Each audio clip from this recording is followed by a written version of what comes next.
Bom, pessoal, mais um vídeo começando e hoje a gente vai falar sobre o capote de Gogol.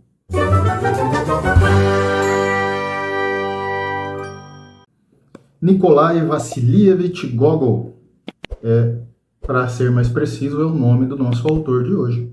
E nessa versão que eu tenho aqui, da editora 34, temos a união de 5 contos do Gogol, para você que não o conhece, passar a conhecê-lo e se deliciar com o seu modo de escrita e a sua maneira de contar as histórias. Então, como essa versão reúne 5 contos, a gente vai extrair aqui o capote para falar só a respeito dele nesse vídeo, tá bom? Por que o capote?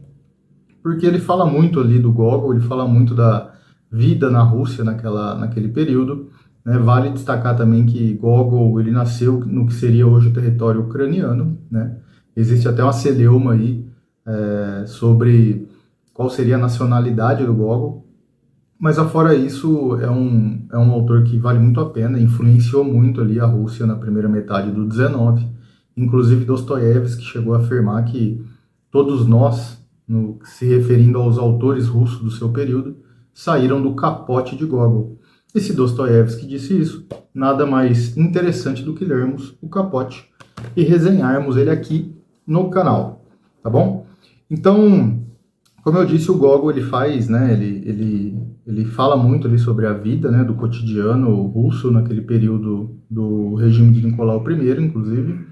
Né, a gente já falou isso em alguns outros livros. Vamos falar ainda ali quando a gente abordar Turgenev, abordar Dostoiévski, Tolstói. Mas Gogol foi uma influência para todos esses que eu citei agora. E nas suas obras ele fala muito ali sobre ironia, ele fala sobre como era a vida dentro da Rússia naquele período. Ele traz muita tragédia, melancolia, né? Porque era o que o pessoal, né, o povo, né, em geral, daquele período histórico realmente sentia. Além disso, em O Capote ele vai entrar também em algumas questões relacionadas ali a como funcionava a burocracia do Estado czarista, né? Então, aqueles níveis que a sociedade tinha, os 18 níveis lá que Pedro o Grande estabeleceu, ou reestabeleceu no período dele, e como que era voraz a disputa para que as ascensões dentro do Estado russo acontecesse por meio desses níveis, tá? Nesse livro isso fica claro, além de ser ali um conto tragicômico, né? Então a gente vai falar de tragédia, a gente vai falar de alguns momentos até engraçados e também uma pitada de fantasia, que é a marca do Gogol. Bom, e o personagem principal do conto O Capote, ele se chama Akaki Akakievich, né? Deixa eu ver se eu falei certo. É isso mesmo, Akaki Akakievich. Percebam que o nome é até cacofônico, né? Parece uma gagueira. E nessa versão aqui, que é traduzida pelo Paulo Bezerra, tá aqui o nomezinho dele, num pós-fácil que é interessantíssimo de se ler, ele fala que esse nome não é em vão, né? Não é um nome qualquer. Gogol quis mostrar que esse personagem realmente ele merecia esse nome. Então a gente percebe que esse personagem principal, esse protagonista, ele tem dificuldade de articular palavras, ele tem dificuldade de se socializar com seus colegas de trabalho, ele vive recluso, melancólico, né? Então é tudo que o personagem traz se reflete no seu nome.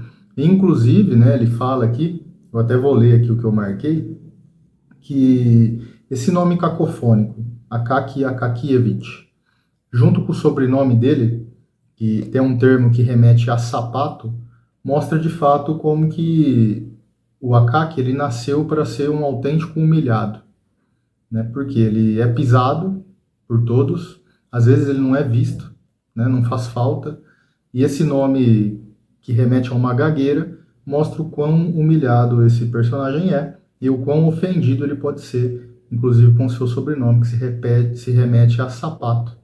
E a gente percebe tudo isso já na primeira página desse conto. A gente percebe o quanto ele é recluso, o quanto ele é introspectivo, quanta dificuldade ele tem de se relacionar com as pessoas, virando inclusive alvo de chacota. Ele é um funcionário público do Estado, czarista, ele trabalha num departamento ali, público, né, e ele pertence ao 9º nível. Então, ele é um baixo funcionário, né, do Estado, burocrático ali, e isso mostra, inclusive, como que era a vida desses funcionários do baixo escalão, nessa Rússia do período do czar. E aí a gente vai acompanhando o desenvolver, né, desse conto e como que a vida, de fato, do Akaki é medíocre, é uma vida miserável em alguns aspectos. Eu diria que, na maioria dos aspectos da vida, ela é bastante miserável e chega ao ponto da gente se compadecer do Akaki. Sabe? Chega ao ponto, inclusive, quando eu estava lendo, de querer dar dinheiro para ele ali, porque ele estava numa situação precária. E acredito que talvez pudesse ser essa a ideia do Gogol quando ele estivesse escrevendo o Capote. Bom, mas continuando com a história do Akaki, o que a gente pode falar dele? Eu vou entrar nos detalhes ali de qual que era a função dele dentro do Estado, mas ele usava um capote, por isso o nome do conto, né? Uma blusa, um roupão ali para proteger do frio, né? Como se fosse um sobretudo, só que estava todo puído, todo gasto, ele não tinha dinheiro para comprar outro. A gola desse capote ela já era diminuta, porque ele usou as partes de cima da gola para remendar ao longo do tempo esse capote. No ombro e nas costas ele já estava praticamente transparente, estava se desmanchando. No entanto, era o único capote que ele tinha. E no frio intenso de Petersburgo, era o que ele tinha para se proteger do frio. Então a gente vê também no Gogol assim, alguns marcadores sociais daquele período. Ele usa de hipérbole, né? Ele enfatiza muito isso, ele até chega ao ponto de exagerar, talvez, né? Mas o Akaki, ele era visto como uma pessoa medíocre, uma pessoa miserável, porque o capote dele também era miserável. E esse capote representava o que era a vida dele. Ele ganhava muito pouco, ele era um funcionário do baixo escalão, então ele tinha que fazer muitas concessões para poder sobreviver. E a maior concessão era no vestuário. Então imagina alguém que usa um capote só boa parte da sua vida, né? Uma pessoa que não pode trocar de roupa, uma pessoa que não pode comprar roupas para poder socializar. Então até por isso ele não conseguia socializar muito com as pessoas, porque o marcador social dele era o capote. E o capote era esfarrapado, todo puído, até em alguns pontos transparente. Então, se fosse para os dias de hoje, por exemplo, a Kaki não teria um iPhone, ele não teria o carro do ano, ou uma calça de uma marca específica, uma camiseta de uma marca específica, que a galerinha usa aí para fazer os seus passeios. Então, o Akaki ele tinha esse capote todo puído, e era assim que ele era visto, inclusive pelos seus colegas de trabalho. Bom, e aí a gente entra no conto em si. Então, o Akaki, ele é um funcionário de nona classe, como eu já disse.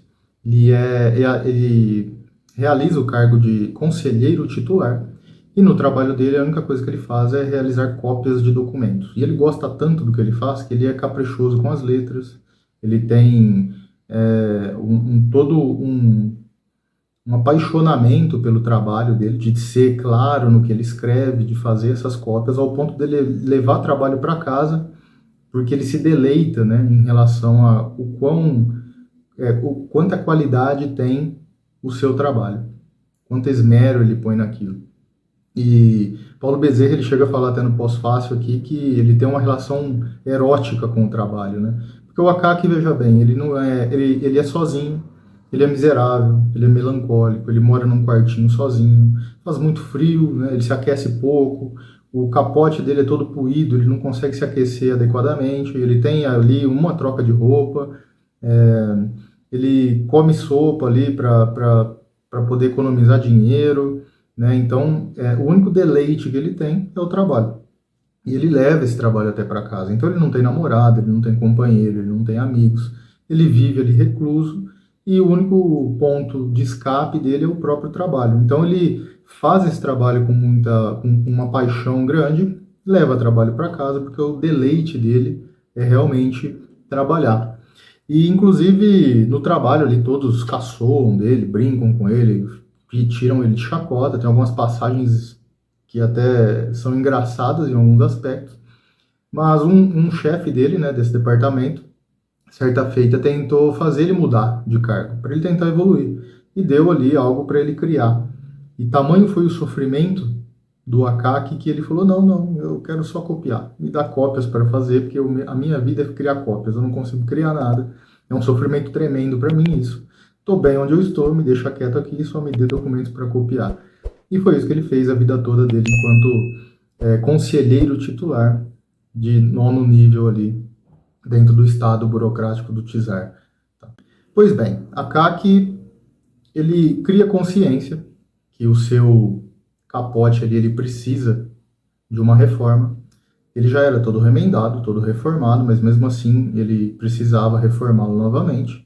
Andando ali numa noite em São Petersburgo, ele entendeu que, cara, não tá dando mais. Estou sentindo muito frio nas costas, nos ombros, então eu preciso reformar. E aí ele foi no alfaiate, levou o capote dele, que todo mundo chamava de roupão, porque parecia um roupão ali de banho, ou de pós-banho, né?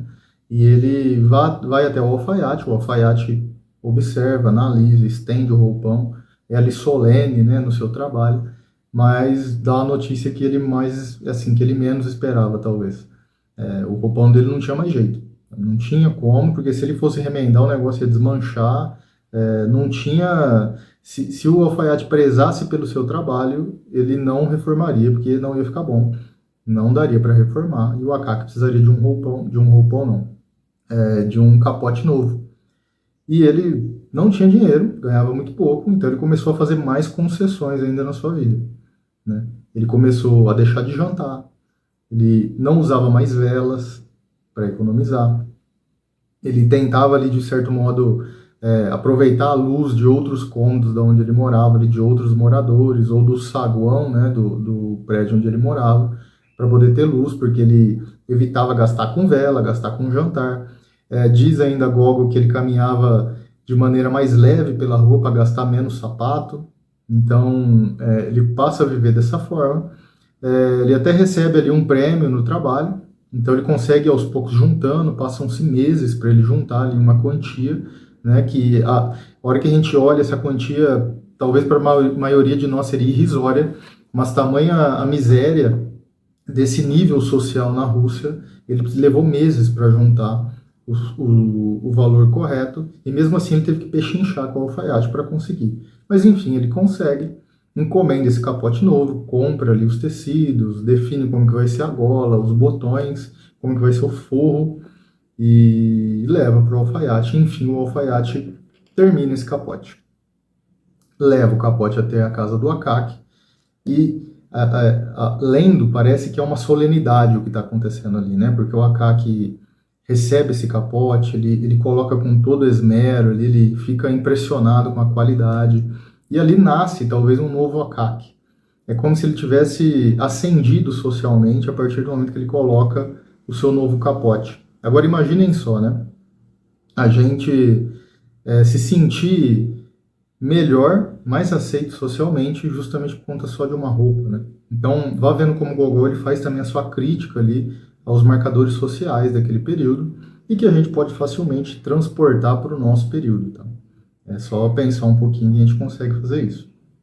Pois bem, a Kaki está com seu roupão novo, ou melhor dizendo, com seu capote novo, e ele vai ao trabalho. E no trabalho ele é festejado. Quando percebem que ele está com um capote novo, todo mundo cumprimenta, faz ali longos elogios ao seu novo capote. E ele se sente mais aceito, ele se sente mais aconchegado, feliz. E naquele dia, inclusive, resolvem fazer uma festa, né? Pedem para ele fazer uma festa, só que ele ali, miserável do jeito que era, não consegue sair daquela encruzilhada até que o chefe do departamento o convida para um jantar. Convida a todos, inclusive ele. E a Kaki vai para esse jantar na casa do chefe. Inclusive ele diz que seria uma ótima oportunidade para usar ainda mais o seu capote publicamente. Então ele sai às ruas de Petersburgo, desfila com seu novo capote. Naquela noite ele inclusive vê as vitrines da rua que ele fazia tempo que não via. Ele se deleita vendo as pessoas caminharem pelas ruas, as carruagens passar, os cavalos, né? Então a gente percebe que uma vida nova se abre para o Akaki e que um momento novo na sua vida começa a partir do seu capote novo, né? E ele chega nessa festa, é bem recebido, participa dessa festa e lá socializa com todos os seus colegas de trabalho.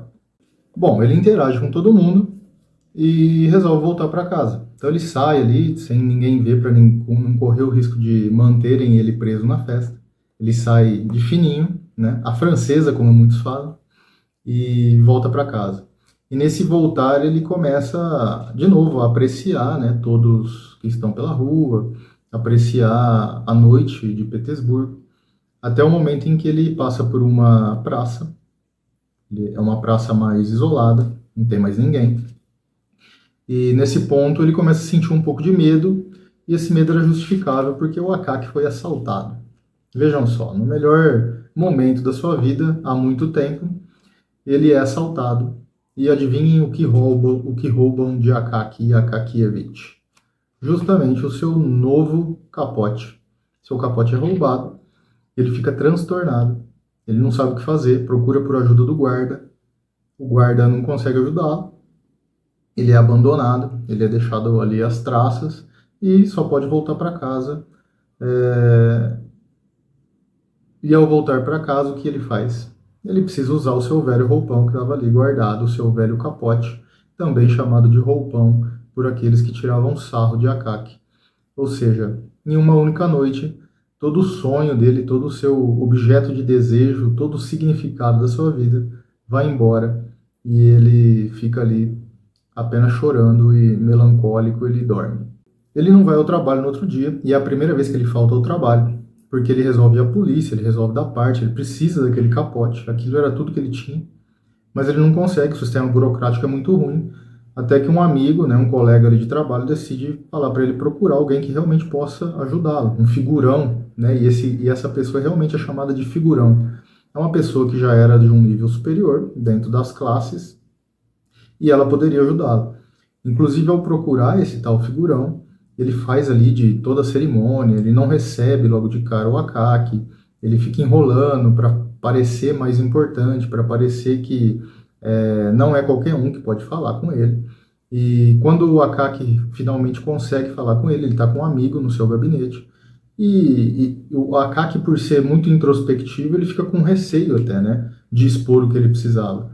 E o figurão, observando isso, começa a incitar ele a ficar cada vez menor, a ficar cada vez mais introspectivo na frente desse tal figurão. Até que ele escorraça com o Akaki de lá. Ele fala para o Akaki sair vazado, né, como costumamos dizer, para que saia de lá, para que respeite o sistema burocrático e que sim, né, esse tal sistema vai dar um jeito de conseguir o que ele quer. E o Akaki, afugentado, sai dali com medo, né, tremendo, mas naquele dia uma doença, né, acomete o Akaki, ele pega ali um certo resfriado, talvez até uma pneumonia, e o nosso querido Akaki vem a falecer. Vejam só. Ele usava aquele capote puído, e ao usar esse capote puído, ele estava recebendo todo o vento ali, gélido de Petersburgo, e vem a adoecer e morrer. Olha como ele era bem quisto. No seu departamento demoram 4 dias para reparar que ele não vai, e quando o chefe do departamento manda alguém descobrir o porquê, esse alguém volta com a notícia de que Akaki estava morto. Depois de alguns lamentos, né, o Akaki rapidamente é substituído por um outro funcionário que faz as cópias que ele faz, não com tanto esmero ali, não com tanta qualidade, mas enfim, nem era necessário tanta qualidade assim, e o Akaki é substituído. Mas correm nos boatos, né, a partir desse ponto, e aí começam a entrar as notas fantásticas do Gogol, correm boatos de que perto de uma certa ponte ali em Petersburgo, um fantasma, exatamente, vejam só, um fantasma, está assolando a população, e o único pedido desse fantasma é o capote de quem passa por ali. Então é um fantasma ladrão de capotes. Isso vai acontecendo, né? Esse fantasma é visto. Inclusive, uma pessoa que conhecia Akaki Akakievich fica cara a cara com esse fantasma numa certa noite e fala para todos que sim, era o Akaki aquele fantasma. Então, o Akaki não conseguiu se desvencilhar dessa sua tragédia, ele não conseguiu se desvencilhar desse trauma, mesmo após baixar a sepultura. E ele volta em forma de fantasma e rouba os capotes de quem por ali passa. Até que um dia, aquele figurão, do qual a gente falou, foi a uma festa com todos ali do seu nível social. E nessa festa ele decide visitar uma amante.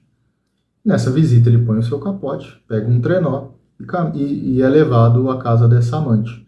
Mas no meio do caminho sente um puxão forte na gola do seu capote. Adivinha quem era? Era o próprio Akaki. E o Akaki, ao vê-lo, fala: olha, era você mesmo que eu estava procurando, dê-me aqui o seu capote. Rouba o capote daquele figurão que o tratara mal, né? Que o escorraçou com ele no seu gabinete. Akaki fica com o seu capote e some ali nas brumas de inverno de Petersburgo. Esse figurão fica tão transtornado que a hora que ele vê, ele já está na casa dele, ele não vai nem visitar a amante, né? E fica ali recluso no seu quarto. Bom, após esse fato, ninguém mais vê o Akaki. Ninguém mais vê o fantasma do Akaki, melhor dizendo. Mas alguns outros fantasmas continuam a aparecer. Assim a gente consegue ver muito claramente como o Gogol ele deixa claro, ele evidencia como era a vida social daquele período, como os níveis sociais eram estabelecidos previamente a partir de um sistema burocrático de classes e como o Estado funcionava. Então, a crítica dele é muito evidente, é cristalina, diríamos assim, como que esses personagens, mas esses funcionários de baixo escalão da Rússia viviam na miséria, né? Viviam à míngua e tinham que, de fato, como dizemos hoje, rebolar para poder sobreviver. Como eu falei dos dias de hoje, esse é mais um clássico da literatura que a gente pode transpor, né? Transportar para os nossos dias atuais e tentar perceber, por exemplo, quais são as motivações que me levam a ter alguma coisa. Se eu estou comprando um capote apenas para mostrar minha classe social, ou se eu estou comprando um bem que realmente eu preciso, ou se eu estou comprando um certo smartphone que tem uma maçãzinha só porque é bonito mostrar para os outros que eu tenho aquilo. Ou então, meu carro, minha casa, minhas roupas, um cosmético específico e assim por diante. Né? Quais desses marcos, quais destes itens, eles servem mais para eu me exibir socialmente, ou eles servem mais realmente porque eu necessito daquilo. Então, observem como a literatura ela atravessa a nossa vida, seja qual for o período em que ela foi escrita, e não só a literatura, mas principalmente os clássicos, como é o caso do Capote do Gogol e os demais livros clássicos que a gente vai abordar esse mês aqui no canal. Então, se eu fosse você, eu já me inscrevia no canal, já curtiria esse vídeo, porque isso ajuda para um caramba. Já também compartilhava com seus colegas, familiares e deixaria nos comentários o que achei deste vídeo. Então, eu no seu lugar faria isso, mas como eu não estou no seu lugar, eu peço, inscreva-se, curta, comente esse vídeo, coloque aí o que achou dessa resenha, o que você concordou, o que você discordou, se você teve as mesmas impressões que eu ao ler o Capote, e se não leu ainda, leia porque trata-se de um clássico, e ele vai te dizer muito ao ler e reler, ok? Eu vou ficando por aqui, um leitor assíduo da literatura russa, flutuando do nada a lugar nenhum nesse pálido ponto azul. Fui!